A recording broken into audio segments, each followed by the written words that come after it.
toute épreuve is a book which is contained in a cover, and the cover is wood.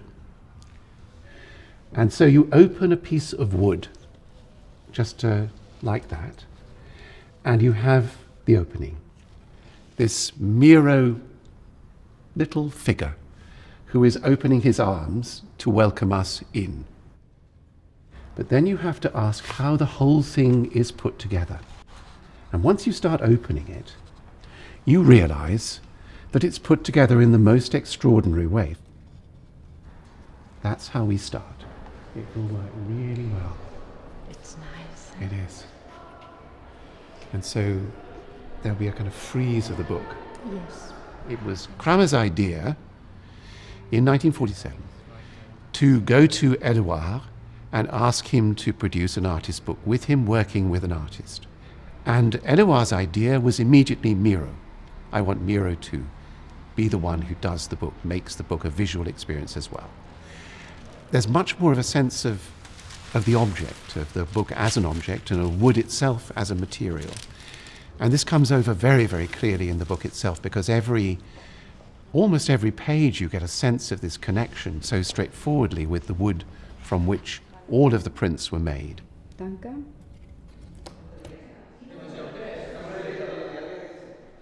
So that it's both a visual experience, which goes with a reading experience, and it's an object to be touched and to be felt.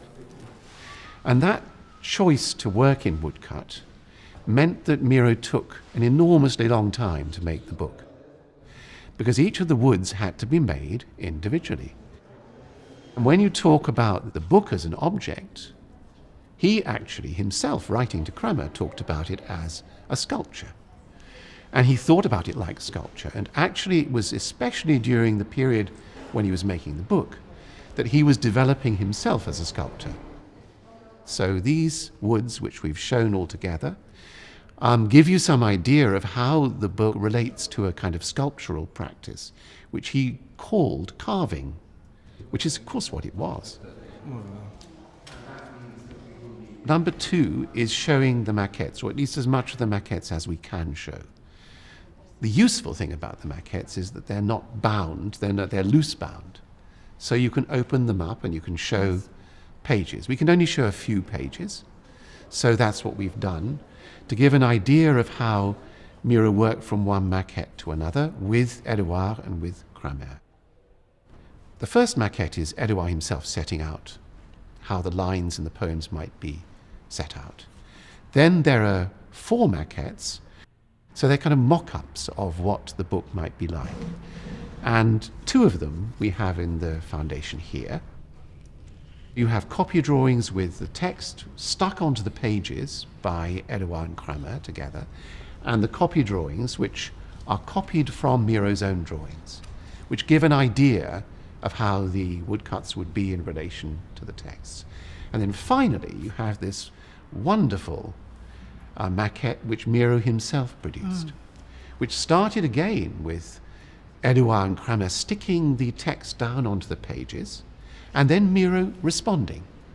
And then you had Miró putting an idea down on the page, and then sometimes often thinking, no, I don't like that, and sticking paper over the top of his image and working another idea out, and sometimes putting yet another piece of paper down, working another idea out, and finally getting to an idea which is close to, very, very close to the book itself.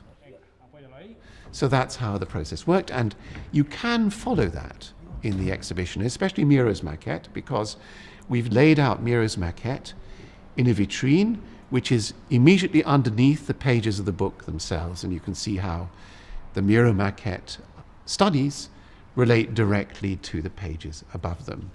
And in 1 or 2 occasions where he changed his ideas, we've been able to show that too. So you can get yourself a kind of idea of, you can almost get into the imagination of Miró. That's not possible, but you can kind of pretend you're getting into the imagination of Miró.